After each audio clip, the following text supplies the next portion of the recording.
Okay, so I am up to page 58 of The Vegetarian, and I thought this entire book was going to be The Vegetarian, but apparently it's only the first story.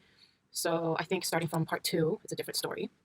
Without going into too much of a spoiler, I really liked it. I really liked the vegetarian story. Um, I haven't really analyzed it in my head yet, but I believe it is trying to talk about societal expectations for men and women. That's all I can say without going into spoilers.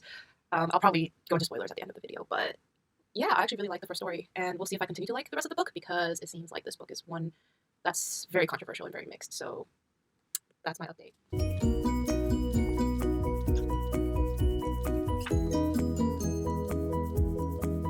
Hi, okay, I am on page 84 now, and I was wrong. This actually is a continuation of the first part, so this whole book is a continuous story, just from different perspectives, I guess. It's starting to get a bit weird, I'm not gonna lie. But we'll see what happens after. It is the first sunny day in a very long time in Shanghai, so I thought, why not take advantage of this and read a little outside and absorb some vitamin D, because God knows I really need it. And I also have a latte. I finished a book in 3 days. I can't believe it. This is really breaking records for me, because I thought that I would just be reading this book for the rest of the week. So I'm actually quite surprised. I read the last 1/3 of this book in one sitting. I actually thought it was a really interesting book. It's definitely weird, like everyone said. But I feel like if you've read a lot of Asian literature, or this actually reminds me of some Japanese literature that I've read. This is not Japanese, by the way. This is written by a Korean woman, but it just, the tone kind of reminds me of Murakami's Norwegian Wood, surprisingly. But I will say this, I did not get the point of Norwegian Wood. Can someone please explain that book to me? But this book, on the other hand, I have some thoughts. I haven't read up on any analysis, so I don't know if I am right, but I have a feeling that this book is just trying to point out how suppressed we all are, specifically women, in society, in marriages, in relationships, just how awfully suppressed we all are, and the only escape is to go mental or die. Final thoughts. I really enjoyed this book. I would give it somewhere between a 3 and a 4 star. And I would recommend it for people, because I personally think that there's a feminist message in there. That's just my take on it. I mean, like I said, this book is weird, so maybe there's another interpretation out there that's completely opposite of what I think it is, but that's what I'm getting out of it. I will say that I am not a big fan of female authors writing from a male perspective and all they talk about is sex. This is a teeny peeny spoiler. But I don't know. I don't know how I feel about the idea of this isn't sex, this means something deeper than sex. I don't know. I've been reading too much stuff like that lately, and I just don't buy it. So I don't know, maybe someone can let me know what the analysis is, but I, for some reason, just don't really care. I feel like more often than not, men in fiction tend to justify their infidelity by claiming that there is some deeper meaning or some philosophical meaning behind sex, when is there?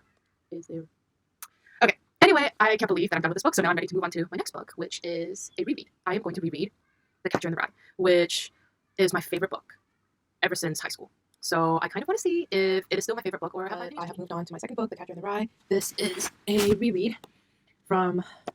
Last time I read this book, I was in high school. I was exactly the same age as Holden. So this book meant a lot to me at the time, because his loneliness was so relatable. And I didn't know if I would connect with the story now that I'm an adult. But now that I've read the first 2 chapters, I think I like it even more. Holden is hilarious. I forgot how funny he was. This is going to be spoilers everywhere, probably. On page 14 of my copy, one of his teachers asked him, "Do you feel absolutely no concern for your future, boy?" And he said, "Oh, I feel some concern for my future, all right? Sure I do." I thought about it for a minute, but not too much, I guess. Not too much. Same! Oh, it's kind of sad that I am probably still the same 16-year-old self. But I'm really interested in seeing what happens next, because I think I have actually forgotten most of what happened, other than the famous line of, "Where did the ducks go?" But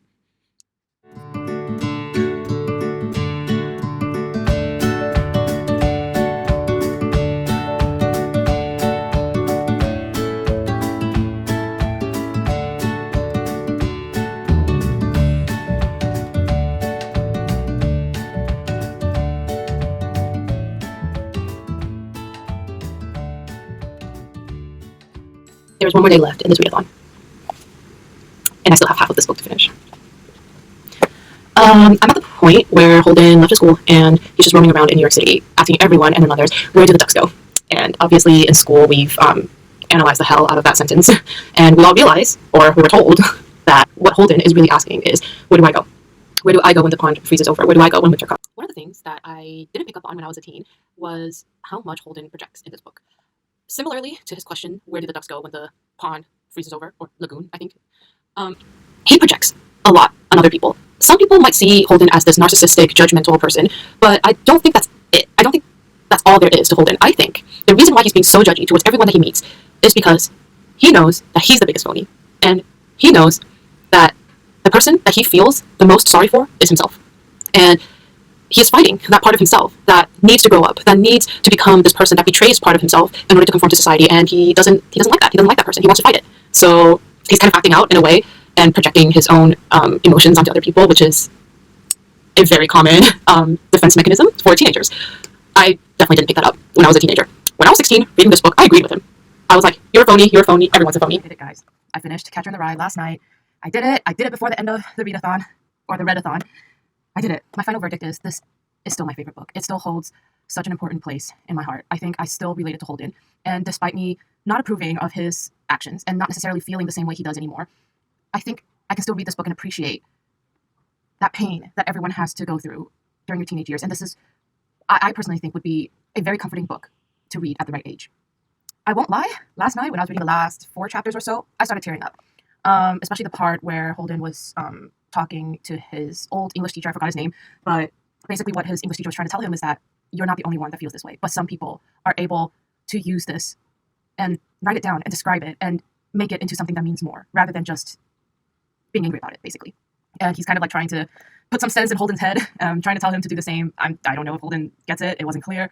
It wasn't clear if he got it or not, but I teared up. I teared up in that section because I was just like, that is so true. And that is just something that I think, whether you're a teenager, whether you're like a young adult, or even when you're an adult even, you need to hear that. You need to hear that you have to learn somewhere down the line to push past your pain and to be able to make that into something more. And I can't really remember this quote, and I really wish I had like highlighted it like I did in the beginning, but towards the end I got lazy. But he said something along the lines of, you know, people who are wise, they don't just feel noble and then they die for it. Or they don't just die because they think life has no meaning. They live because of it. And something along the lines of that. I'm paraphrasing, but I just thought that was like so beautiful. And even though that was such a short part of this book, and it's so easy to miss, but I just think that's the most important message you should be getting out of this book, is that. And a lot of people just see this as Holden complaining, and I really think this book is more than that. I genuinely think so. And I teared up again towards the end when Holden was getting ready to leave town. He was getting ready to like just hop on a truck and just leave. And when his sister Phoebe found out about it, his sister was dragging this old suitcase and saying, "I'm gonna go with you." That made me tear up. And then obviously the ending scene where Phoebe was on the carousel and he's just there watching. And then for the first time in this book, he felt happiness, and he actually felt so happy. That was so precious. That was just, I don't know, that was so touching. And I can't even tell you why that scene made me cry, because it really, I don't really know why, but it was just so powerful. The ending scene, and then obviously the last chapter, just like the first chapter, is just so iconic. So yes, reading this 10 years later, I got so much out of it. I wish I got this much out of it when I was 16, but then I guess that's the beauty of reading books at different ages. You just get different things out of it. And I'm really happy that I still enjoy this book. But there is also a part of me that kind of wishes that I don't like this book as much the second time around, because a part of me do want to move on from being a teenager, from knowing where Holden comes from, but I guess that will always be a part of me. So voila, this will be the end of my Redathon vlog, and I had a lot of fun. I read 2 very good books in my opinion, and I'll see you in my next one.